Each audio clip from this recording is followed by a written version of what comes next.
you know what? Let's move on and let's judge Wilfried Nancy on what comes next, because it might end up if this, and we've all said, I said it was a gamble before, before the contract was signed and sealed. This is a gamble. So Ryan Stevenson, in the fullness of time, might be proven right. People might turn around to Ryan Stevenson and say, "Well, do you know what? You did call it early, but you were right." Or he might be completely wrong. And Wilfried Nancy might go on from here to do something very similar to what Ange Postecoglou did. But the bottom line is, and I refer again across the city, Danny Roll, Wilfried Nancy, these are guys coming into real high pressure environments in Glasgow with Celtic and Rangers, massive fan base, massive pressure to perform and to get results. And neither one of them, if you're being truthful about it, if you look at the CV, you struggle to make an argument on the basis of their CV alone as to are they, are they up to the task that lies in wait for them here? And only time will determine that. Aye. In the comments, Easy Man says, somebody said last week for Martin O'Neill, Roma would be a free hit. Why is it not for Nancy? I, for one, do not expect us to beat them. On the pitch, Keith, as you say, let's turn our attention to that. This is just about as hard a game as it can get for Celtic in this competition. Yeah, Roma challenging for Serie A. They've got one of the best managers, I would say, in European football in Gasperini.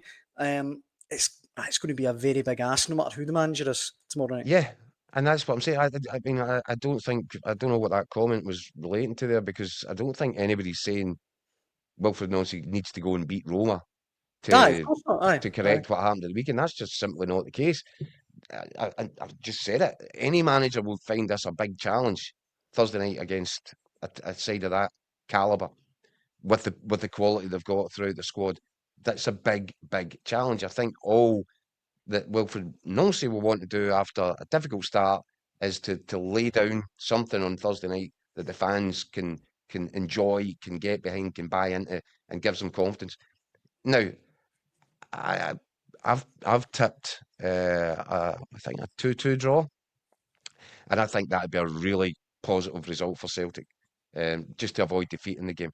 Yeah. But I think the important thing from Wilfried Nancy's perspective, and it is kind of on the back of what Martin O'Neill just did at Feyenoord, Celtic can't be seen to be moving back the way here.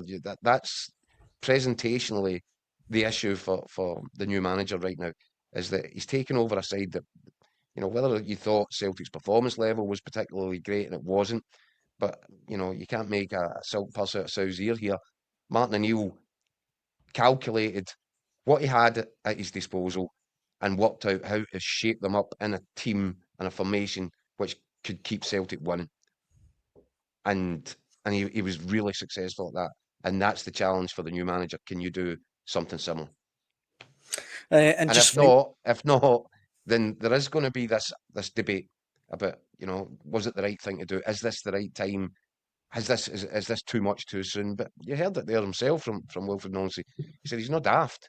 Right. He's not going to complicate things by going 10 out of 10 difficulty level in the training pitch right now. He'll make it a 5.